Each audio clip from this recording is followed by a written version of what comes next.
அனைவருக்கும் வணக்கம். இது குறள் அமுதம். இப்போ கல்வி அப்படிங்கிறது படிக்கிறது, கற்றல், ஆங்கிலத்தை சொல்லுவாங்க எஜுகேஷன் அப்படின்னுட்டு. அதே மாதிரி கேள்வி, கேள்வினா கேட்டுக்கிறது. இப்போ ஒருத்தர் லெக்சர் பண்றாரு, நல்ல விஷயங்களை அட்ரஸ் பண்றாரு, அதை நாம செவிகளால் கேட்டுக்கிறது.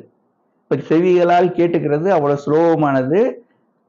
அதாவது கல்வியை விட இந்த கேள்வி வந்துட்டு நிறைய விஷயங்களை கொண்டுட்டு வந்து நம்ம உள்ளத்துல சேர்க்கும் அப்படிங்கிறத வள்ளுவர் கேள்வி அப்படிங்கிற அதிகாரத்துல 10 குறள்கள்ல சொல்றாரு. குறள் எண் 411. செல்வத்துள் செல்வம் செவிச்செல்வம், அச்செல்வம் செல்வத்துள் எல்லாம் தலை. இப்போ கேள்வி அப்படின்னா நம்ம கேட்டுக்கிறதுன்னு சொல்றோம். இப்போ எது வழியா கேட்க முடியும்?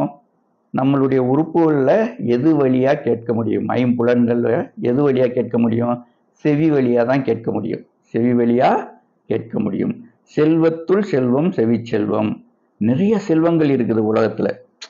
அதாவது அந்த நவ அஷ்டலட்சுமி சொல்லுவாங்கல்ல, இந்த மாதிரி அந்த மாதிரி தானியலட்சுமி, வீரலட்சுமி, தைரியலட்சுமி அப்படி இப்படி சொல்றாங்கல்ல, அது மாதிரி செல்வத்துள் செல்வம் செவிச்செல்வம். நிறைய செல்வங்கள் இருக்குது. அதுல ஒரு செல்வம் செவிச்செல்வம்.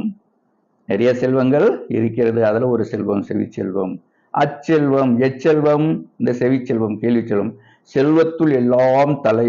இத்தனை செல்வங்கள் இருந்தாலும் அந்த செல்வங்களுக்கு எல்லாம் தலைமையானது, முதன்மையானது கேள்வி செல்வம், செவிச்செல்வம். வள்ளுவர் சொல்றது செல்வத்துள் செல்வம் செவிச்செல்வம், அச்செல்வம் செல்வத்துள் எல்லாம் தலை. மீண்டும் ஒரு குறளோடு சந்திப்போம். நன்றி.